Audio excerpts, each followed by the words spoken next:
स्त्री प्रथमेश चानवी. सगळे रेडी ना, गोष्ट ऐकायला अगदी तयार होऊन बसलेत सगळे. आज नवीन गोष्ट बरं का. आजच्या गोष्टीचं नाव काय आहे? हाडवैर. काय नाव आहे? हाडवैर बरं का.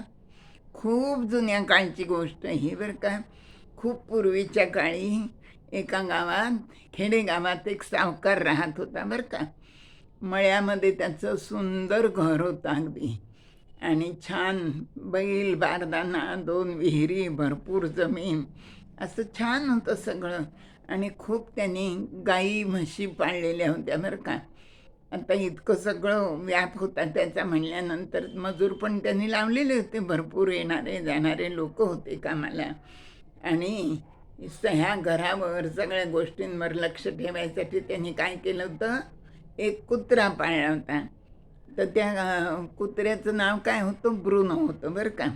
काळा कुळकुळीत रंगाचा होता तो, आणि लॅब्राडॉर जातीचा होता.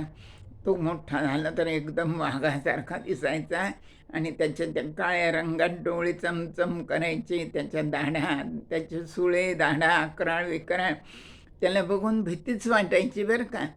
त्या सावकारांच्या वाड्याकडं जाणं तर सोडा, कोणी पाहायचं सुद्धा नाही त्या ब्रुनोच्या भीतीमुळं बरं का.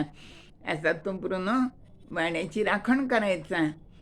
तर एकदा काय झालं, असं चाललेलं होतं. एकदा काय झालं, एक मांजर भुरक्या रंगाची आणि घाऱ्या डोळ्याची आली तिथं बरं का. ती रोज पाहत होती सावकाराचं घर सगळं काही. आणि मग तिला वाटलं की आता आपल्याला आत कसं जायला मिळेल, ब्रुनो तर काही जाऊ देणार नाही. मग तिने काय केलं, त्याच्याशी मैत्री केली. त्याच्याकडं जायची, गोड गोड बोलायची, एखादं हाडूक त्याला घेऊन जायची चघळायला, आणि त्याच्याशी छान मैत्री केली बरं का. मग त्याच्याशी असं 2-3 महिने मैत्री झाल्यावर एके दिवशी मग ती मांजर हळूच म्हणाली ब्रुनोला, ब्रुनो मी आज जाऊन सावकाराचा वाडा पाहून येऊ का रे? खूप दिवस झाले, मला खूप उत्सुकता लागली तो वाडा पाहायची. तर आता त्यांची मैत्री झाल्यामुळं ब्रुनोचा विश्वास असला होता तिच्यावर. ब्रुनो म्हणाला, जा पण लवकर ये बरं का, पटकन ये अगदी. ती मांजर म्हणाली, हे बघ ही गेले ना आलेच म्हणे, अगदी पटकन येते म्हणे. ती गेली आतमध्ये. ती गेली तर खूप वेळाने आली बाहेर. मग ब्रुनो रागवला तिला, म्हणे का गं किती वेळ लावलास? ती म्हणे, अरे काय सांगू ब्रुनो, वाडा आतलं सगळं वैभव पाहून ना माझे डोळेच दिपले. परत परत परत परत मी पाहत होते म्हणून मला वेळ लागला म्हणे. असं झालं बरं का. आता काय झालं, ती मांजर रोजच जायला लागली आणि ब्रुनो पण तिला जाऊ देत होता. असे 8 दिवस गेले. एके दिवशी काय झालं, पातेल्यातलं दूध, मोठ्या पातेल्यात दूध दिसलं त्या मांजरीला, आणि ती चोरशी लबाड, तिला कुठं राहवतं. तिच्या स्वभावाप्रमाणे तिने पोटभर दूध पिलं, आणि थोडं दूध ब्रुनोसाठी पण घेऊन आली ती, आणि ब्रुनोला पण दिलं. आणि ब्रुनोला म्हणाली, ब्रुनो हे दूध घे म्हणे. अरे रात्रंदिवस मेहनत करतो, रात्री झोपत नाही, आणि किती कष्ट करतोस म्हणे, किती वाळला आहेस, आणि किती खराब झाली तुझी तब्येत, दूध पी म्हणे तू. ब्रुनो तिच्या गोड गोड बोलल्यावर भाळला आणि दूध पिऊन घेतलं ब्रुनोनी. मांजर निघून गेली. रात्र झाली. आता ब्रुनो तर काही झोपायचंच नाही ना, जागरण करायचंच त्याचं काम होतं ना.